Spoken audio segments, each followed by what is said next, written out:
देखी जा फागुन में चर्चा करवला के कुछ मजे अलग होला। सब सखी लोग फागुन में चर्चा घर घर होला तो कितना अच्छा लागेला।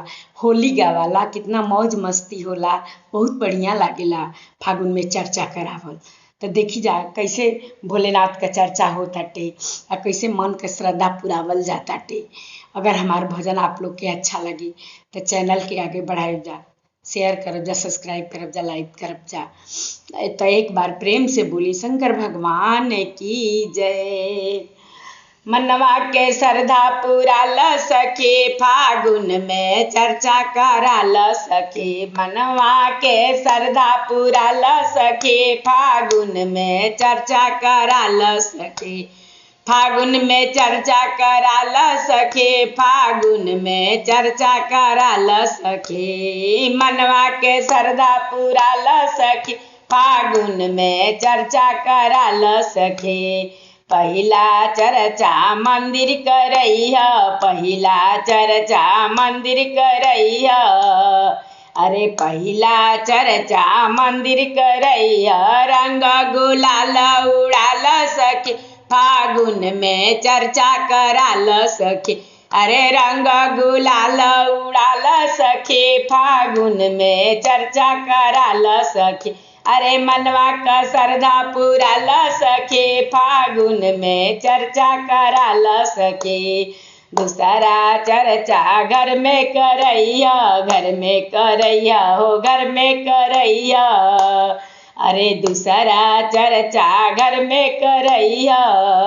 अरे घरवा में आसन लगा द सके, फागुन में चर्चा करा ल सके। अरे भोला के आसन लगा द सके, फागुन में चर्चा करा ल सके। अरे मनवा का श्रद्धा पूरा ल सके, फागुन में चर्चा करा ल सके। अरे मनवा का श्रद्धा पूरा ल सके, फागुन में चर्चा करा ल सके। अरे रंग गुलाल उड़ाल सके, फागुन में चर्चा करा ल सके। तीसरा चर्चा आंगन में करैया, तीसरा चर्चा आंगन में करैया। अरे आंगन में करैया हो, आंगन में करैया। अरे भोला के चरण धोआल सके, फागुन में चर्चा करा ल सके। अरे मनवा के श्रद्धा पूरा ल सके, फागुन में चर्चा करा ल सके। अरे चौथा चर्चा दुआर पे करैया, चौथा चर्चा दुआर पे करैया।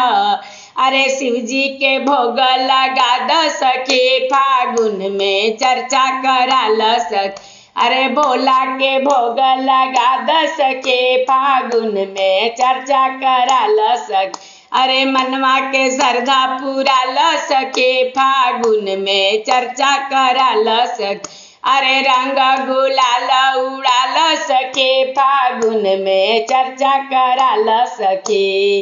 अरे पचावा चर्चा टोला में करैया, टोला में करैया, मोहल्ला में करैया, टोला में करैया, मोहल्ला में करैया।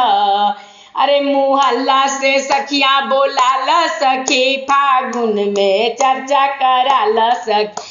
अरे भजन कीर्तन गवा ल सके, फागुन में चर्चा करा ल सके। अरे रंग गुलाल उड़ाल सके, फागुन में चर्चा करा ल सके। अरे रंग गुलाल उड़ाल सके, फागुन में चर्चा करा ल सके। अरे मनवा का श्रद्धा पूरा ल सके, फागुन में चर्चा करा ल सके।